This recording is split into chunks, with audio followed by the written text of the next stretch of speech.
qu'au moment où la gauche revient au pouvoir, je vais abandonner ce combat avec mes camarades députés du Front de gauche? C'est mal vous connaître.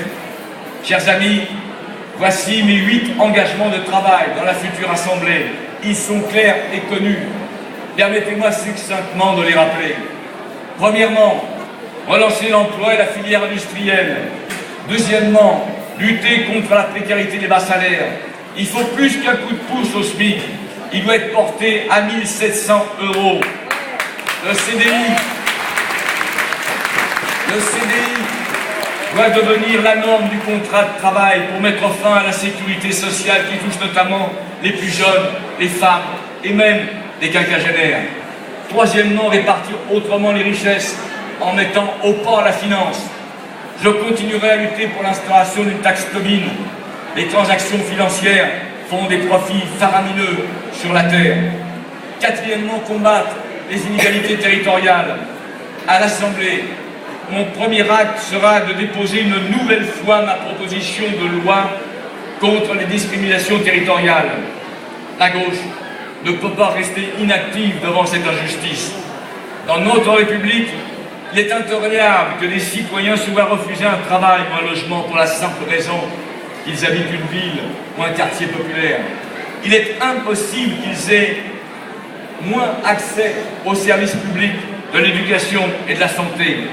Assez également de la justice qui fait que l'on paye plus d'impôts à Tremblay, à Villepinte, à Sevran que dans les beaux quartiers de la capitale ou à Neuilly-sur-Seine. Cinquièmement, démocratiser notre société. Il faut, comme nous l'avons proposé, refonder la République, donner plus souvent la parole au peuple par voie de référendum, dans une démocratie parlementaire renouvelée. Je soutiendrai, et je défends depuis longtemps, le droit de vote des étrangers aux élections municipales. Et nous ferons en sorte que l'on mette la proportionnelle aux élections. Sixièmement, mettre les quartiers populaires au centre de la société. L'abandon des 4 millions de Français habitant dans les grands ensembles ne peut plus durer. La politique de la ville doit être revisitée de fond en comble. Je veux une relance de la rénovation urbaine et une lutte sans faille contre les trafics qui sapent le droit de vivre en sécurité. Septièmement, préserver nos services publics à la française. Je veux mettre un terme à l'ouverture de la concurrence promue par Bruxelles. Non aux privatisations. La France est forte de son service public de l'eau, de l'énergie et des transports. L'école publique et laïque doit être au cœur de notre société, le socle de l'épanouissement de notre jeunesse. La défense de l'hôpital public sera une de mes priorités pour mettre fin aux coupes budgétaires. Je veux mettre fin à la réduction de la dépense publique. Huitièmement, lutter pour un monde de justice et de paix. C'est bien, le président l'a annoncé, mais il faut aller jusqu'au bout. La France va retirer ses troupes d'Afghanistan. Il était temps. Elle doit également sortir du giron des États-Unis de l'OTAN, va-t-en-guerre.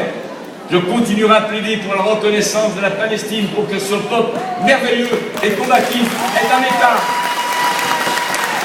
Je serai de toutes les luttes pour mettre la mondialisation au service des peuples et refuser la domination et le pillage des pays du Sud.